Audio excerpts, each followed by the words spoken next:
Eating clean feels right at first, right? You finally feel like you've got this very clear design structure. You've got control. That's a big thing. You feel like you've got control over food. You think you have clarity. Up to all this point, you've been eating all these bad foods, and now, now you have clarity. Like this is the way. I eat these foods. I don't eat the stuff that I've been. I don't eat these foods. I don't eat the stuff that I've been eating to this point. My inability to choose to eat the good foods and only choose the bad foods up to this point has, or me not consistently eating the good foods, the clean foods. That's why I've struggled with eating and weight loss for such a long time, right? Like, I mean, it makes sense because so much of this, when we have been told by the industry, the fitness and weight loss industry, what it is that we need to do, the control that we need to have, we now have this control. It's eating this way. And of course, it's going to spill over into other things too. We've got the optimal workout. We've got the this is the plan, but it's not just the plan. It's the lifestyle. It's the lifestyle because I've been told by somebody that has an amazing looking body that this is what I need to do. I'm going to look like them. Now, they may not say that directly, or maybe they do, but it's implied. You look at them, you look at how chiseled they are, you look at how in shape they are. Like if this must be what they're doing. I mean, after all, they're telling me to do it, right? Like this is what's going to lead to me looking like them. And the thing is having something that's this rigid. At first, it feels like it's giving you the clarity and control until it goes too far, until it starts to control you, until you start to think about every bite that you put in your mouth. Those foods, right? The good foods, the bad foods, then that whole label of good and bad, that goes from, oh, I'm making good choices and bad choices. Oh, all the way to I'm a good person, I'm a bad person, based off of the choices you're making or not making when it comes to eating and exercise.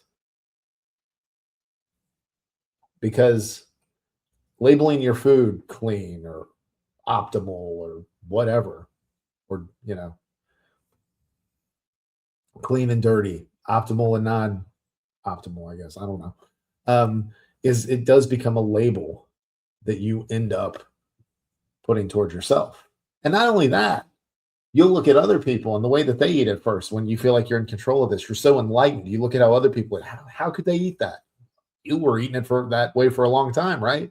You're eating many of the same foods, but now you're not because you're eating this superior way, right? Like you've got the list of that. This is the way we're supposed to eat, and of course, it's backed by science because every single diet you've ever seen is backed by science, right? Because it's logical. Then it's the science-based approach. There's no way that science could be influenced by food companies. They're not funding any of it, right? No, never, never, never, never. Yeah. So here's the thing: when the food is about becoming moral or it's becoming superior, it becomes very personal. It becomes part of your identity, and when it's part of your identity, you can't relax, right? I mean, you can't have that piece of cake on your birthday. It's dirty. It's not clean, right? You may not call it dirty, but you say, it's not on my plan. I can't eat it. What about if you enjoy ice cream? I can't have ice cream. And there will be people that will tell you, well, you'll go out, take your food with you. Yeah, you can go to a restaurant and you could order something off the menu that is more in line with the way that you're trying to eat. Like it's trying to be comparing two dishes, one to the other. This is the better choice from a nutrition standpoint, whether that's calories, whether that's protein, fiber, whatever it is, servings of produce, whatever it is. I mean, you could do that, but why do that when you just bring your own food with you? Yeah.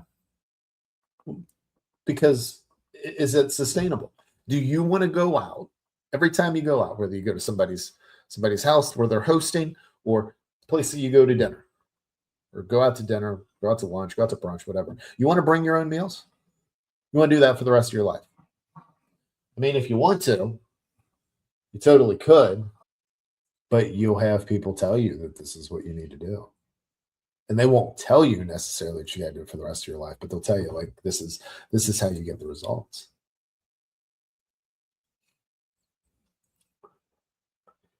And after you go through this cycle of these are the foods that you should eat, these are the foods you shouldn't. Because by the way, like it's not like any two uh plans really like I mean you can find eating plans that'll tell you some foods are good to eat, and they'll tell you you go to another plan, those exact foods are bad. These are the clean foods. These are the bad foods. You go to the next plan. Well, no, those foods that you thought were clean, those are now bad. Those are now not good. And it's crazy because like it confuses us. And I think that's much of the fitness and weight loss industry. Because if we feel confused, we throw our hands up in the air and we're like, help me. And then there's a plan that's like, I'll help you. Here's the answer. Here's the science. Here's the influencers. Here's all of it. So I will tell you, as a veteran of the fitness industry and a veteran of marketing and advertising, and somebody that clearly has an angle, buy a shirt, go to yourlevelfitness.shop right now. Got a lot of angles. But what I will tell you, everything comes down to your preferences. Build an eating plan around your preferences. Remember, what can you eat for the rest of your life? So we're just saying, like, can you take the food with you for the rest of your life? If you like were eating this every single day, what would it be? What about that trigger food? That food that you tell yourself you can't have in the house, but then like every 3 to 4 months or once a month or however long, you end up buying it and you eat a bunch of it and then you tell yourself, can't have it. So then you go through this cycle again. I think you should eat that every day because after about probably a week, if that, maybe longer, but in most cases, not even a week, if you're eating it every day with no restriction, you're not going to want it anymore. Maybe not for good, but you're not going to be wanting it for a while. But the mental tug of war is gone. So when I say eating around your preferences, because I get the same pushback every time that I talk about it. Like, oh, you telling me to eat chocolate cake every day? Yeah, until you decide you don't want to eat chocolate cake anymore every day. Then you'll start to make some choices around foods that like you feel better. Guilt-free though. Not just feel better because morally I'm now eating the food that's on the good list, but your energy levels will be good because you're eating more in line with your preferences. But your preferences start to line up with you feeling better. You trust for all the eating plans that you've tried. You have picked up some stuff that you actually enjoy. You lean into those preferences. It really is. It's funny because where everything with this stuff has been made so complicated, the answer is actually very simple. Start with your preferences. Get all the quote unquote bad preferences. Work through those first. Eat them every day. Because there's no time limit on this. Like you're figuring out how to eat for the rest of your life. So get the stuff that you like, I can't have it, I can't have it. Then you have it and you're like, I don't want it for a while. And then maybe like, I would say like, because there's things I like to eat for special occasions. Birthday cake's one of them, right? Other times I like getting a pint of ice cream. Do I have to eat the pint of ice cream in one sitting? No, I used to do that. I used to do that when I would feel really guilty about, food choices. And then like the guilt that I had about food and life, I would just mindlessly eat the ice cream. I'm better about it now because I can have it whenever I want. I've got pints of Ben and Jerry's and Haagen-Dazs. I'll talk to you guys about that ice cream a lot. Probably still in there. I still eat. I mean, I do. I eat. You know what? I'll probably eat some after this actually. But what also happens is you start to incorporate more fruits and vegetables. You start to figure out the protein sources that you want. because it's based around your preferences. And that truly is what matters.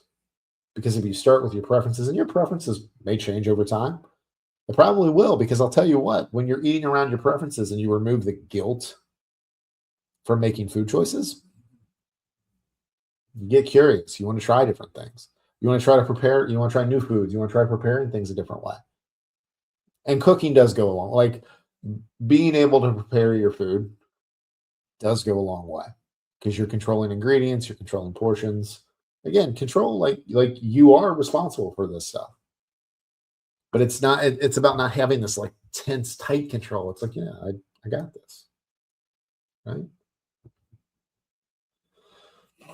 You know, but it's tough because when the food becomes moral, there is pressure to stay perfect. You're never going to be like, and you shouldn't try to be perfect about this stuff. This is literally when it comes to eating, it's got to be something that fits within your life and not you trying to fit with your life into a plan. We've all done that though, right? But probably a couple of decades into trying to lose weight, I think if somebody were to ask you, like, what plan should I follow? You'd be like, the one that you enjoy. You probably would say it without hesitation if somebody asked you. But for you, because you've got this very individualized history with eating, you've had a lot of you've had successes, you've had failures, you've had everything in between. Some things work for you, some things didn't. Some meal frequencies worked for you. Some diets you actually gravitated towards because you liked the food that were part of it. But because they didn't, you weren't able to sustain the results, they didn't give you the results you were looking for, you were on to the next and you've done program hopping. That's the game. Program hopping for years, decades, your entire life is kind of what the weight loss industry is banking on, literally, by and large. You might say, Daryl, but you're part of that industry. I am. But my entire thing is I think it's very important that you're doing this stuff years and decades from now, exercising regularly, because being active is going to give you a better quality of life years and decades down the road. And I think food is an amazing one. Food's just enjoyable. And two, there's a lot of really good experiences that you can have with food that include food with other people and some on your own. Um, but you can't really have those unless you're not feeling guilty and anxious around your food choices. So, by the time you're listening to my message, you're probably a couple of decades in to trying to lose weight. So, I'm trying to sell you on your own experiences and taking the stuff that and putting it in a structure that's going to work for you so that you actually want to do this stuff for the rest of your life. That's my angle. And buy a shirt. Um, but I mean, that's everything with your level of fitness. Like, yes, I have offerings. There's different ways to work with me, but the information, if you go on the website, which is in the notes in the description here of this video or this podcast, wherever you're consuming it, the first two things there, the first two action buttons are explaining the framework so you can do this stuff on your own, and signing up for the journal prompts that I send out Monday through Friday, which are like, we have a theme each week, and then we unpack that. You unpack that. So it's there's structure, but you do it at your own pace. It's very important. I just don't like that the fitness industry markets against our insecurities the way that they do. So we're going to do things differently.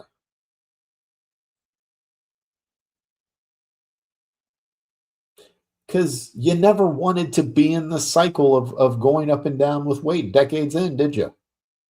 No. You didn't want to feel guilty around food. You didn't want to label things as good and bad for life, only to switch those labels a couple of times. And then you get so frustrated with it, you throw your hands up in the air. And then there's this whole thing where like it's frustrating, but at the same time, you know what to expect when you start a diet. And you kind of get excited to do it at the beginning because it's familiar. It's kind of comforting, but then you get frustrated again because the same thing happens. You lose some weight, it stalls, and you get frustrated by it. And somebody with a washboard stomach is going to point their finger at you and say, hey, this is your fault that you're not able to do this. This is what happens. So let's break that cycle, shall we? I want you to lean into the experience that you have had over the years. I want you to build your forever active lifestyle, your forever eating plan, your forever workout plan. It's all there. And we get rid of, when we cut out the all or nothing, the good and the bad. That's where you start to feel more comfortable about this stuff. That's where the guilt starts to go away. There is no place for guilt, shame, or anxiousness around your choices when it comes to eating and exercise. So that's the solution. Now we got to work through that. We will. You will. And I've got stuff to help reinforce that message. That's why you're here with me right now. 16 minutes in. You should go ahead and subscribe if you're digging it. Really should. Just telling you. But it's untangling all this stuff. The clean eating, the good food, the bad food, we're taking those labels off. The label that you have now is, insert your first name here, eating plan. It's based around your preferences. Same with exercise. And again, if you look at the framework, it's on the homepage, but yourlevelfitness.com/framework tells you how to structure this. And you have everything inside you right now that you need to actually do this. I'm telling you. You have, because you have all of your own personal experience with dieting and weight loss. You know what works for you, you know what doesn't. And when it comes to the part of making it fit within your life, you are the expert of your own life. It may not feel like it some days most days because you're getting pulled in a bunch of different directions.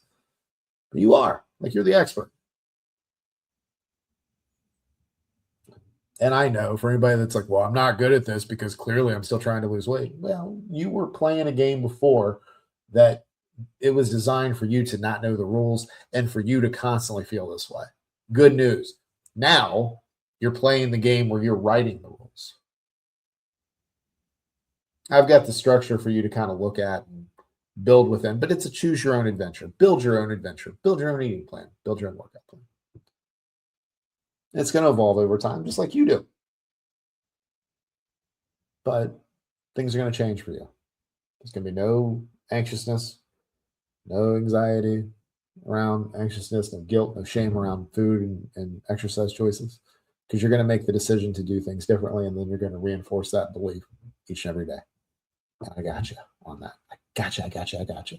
And then when you're not feeling those things, the loudness, that food noise in your head starts to get a little bit quieter. So yeah, but that is what I have for you. Now, a couple minutes later here, if you didn't subscribe before, if you're brand new, welcome. But if you're listening on the podcast directories and you like what you're hearing, please go ahead and subscribe. Once you do that, please rate and review wherever it is that you're listening, and then share this episode with anyone that you think would benefit from listening to it. If you're on YouTube, I'm talking to you now. Okay. If you're brand new, welcome. If you like what you're watching, go ahead and subscribe, and then share the video with someone that you think would benefit from watching it. And also, YouTube is going to say, hey, you should watch. They're recommending a video for you. Might be right now. I might be pointing right at it. Go ahead and check that out, but don't spend too much time on YouTube. Don't go too far down the rabbit hole, right? Just check it out and then get connected with yourself. Live your life. That's what I want for you. So that's what I have for you. So thank you as always for listening and watching. I'll talk to you again real soon.